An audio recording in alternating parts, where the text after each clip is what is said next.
Hey, thanks for tuning into my channel and welcome. In this video I want to share my experience with my CF Moto 450MT and its recent engine problems, what the problem was and the associated outcome. Now, this is not a video to rubbish CF Moto. I think every brand has its issues and some of the big brands have ignored customers and not dealt with their problems.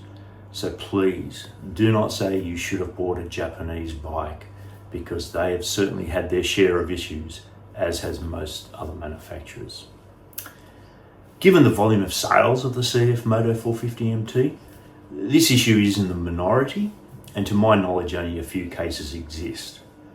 Recently I've had correspondence with a guy named Phil in the US who has had a similar problem and had a similar outcome, although for him it was in a quicker time frame. CF Moto have acknowledged the issue. Look, let's get this video around so people can see it and make informed decisions. Please like the video, say hi or something constructive in the comments, share, etc. But please, watch the whole video before commenting with your opinions. If you're going to ask a question, can I just ask you read the comments first to see if it's been asked before? I'll probably only answer the question once. So if you ask a question and I don't answer, it's probably because it's been asked and answered before. So let's go back to the beginning, because I know this subject will come up, the initial break-in period. Now, this is not the place to argue about the best way to run in a motorcycle engine. Everyone has different ideas. I know that, and that's great. However, what you think the best way to break in an engine is, or what I think the best way to break in an engine is actually irrelevant here. CF Moto have their way spelled out in the service manual of how it should be done, and like it or not, I am happy I followed their instructions. Why?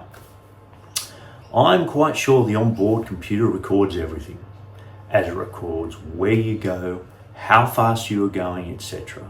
So it probably records the revs at the break-in period, and that data would be able to be accessed by CF Moto. I ran the bike in largely to CF Moto recommendations, and I'm glad I did. They couldn't come back to me and say I didn't follow the run-in procedure correctly. So, in my opinion, the best way to run in a bike is to the manufacturer's procedure, so they cannot come back at you and deny a warranty claim. Unless, of course, you are happy to deal with any issues yourselves, and I know there are a few of you out there.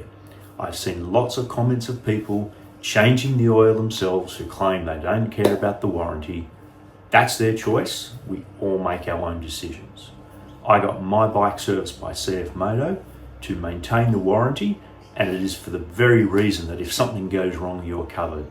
And in my case, it did go wrong. So, what actually happened? At about 6,000 kilometers on the odometer, it started to consume oil.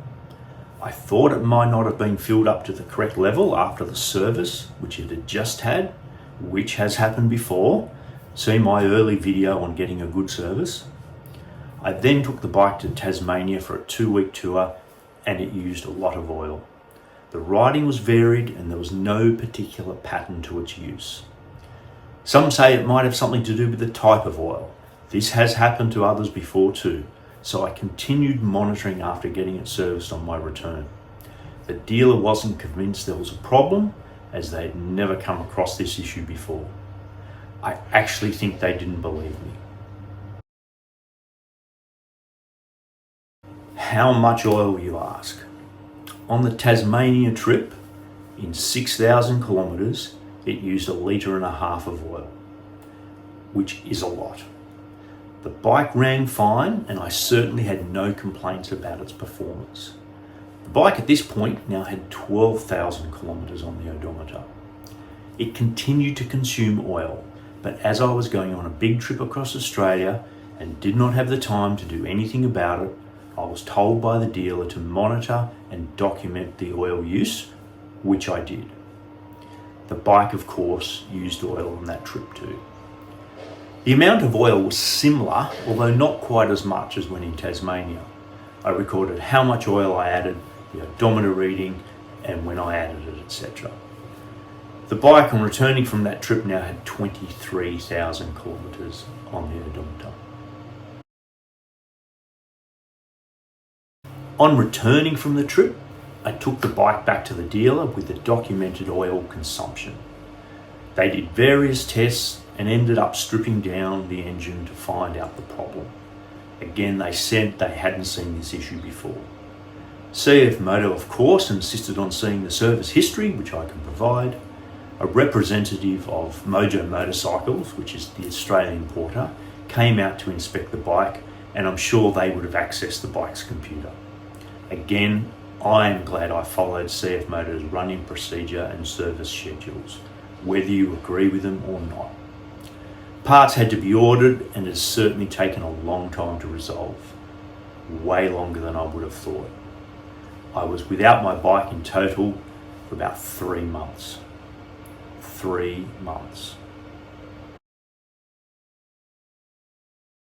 The problem was worn valve guides, and the piston rings were out of specification. Carbon had built up on the valves, and the result of that was the valves couldn't seat properly, and that is why oil was getting used. They replaced the piston rings, and the complete head assembly was swapped. So the problem should now be fixed. We shall see. The question a lot of people may ask is, would I buy a CF Moto again? Yes, I would. It is a great bike, and they have stood behind their product. It was just unfortunate for me that it took a long time to get it all sorted. Lucky, I had other bikes to ride and other holidays planned. So for part of that time I was away anyway. But still, 3 months. I would urge any new owners of CF Moto, or any other bike brands for that matter, to follow braking procedures and get it serviced as recommended by the relevant manufacturers. So if something goes wrong, you have everything required to obtain a warranty claim, and they have no grounds to knock you back. That's my opinion anyway. They were good about it, but it certainly could have gone down a different path if I hadn't stuck to their guidelines. So now I have my CF Moto back. I'll be able to get out riding on it and make some more content. So make sure you've subscribed to see that when it comes out. I do have some exciting things coming up, so stay tuned for that. Let me know in the comments if you've had a problem with your CF Moto. I hope you haven't, and this is actually limited to a minority. See you on the next one.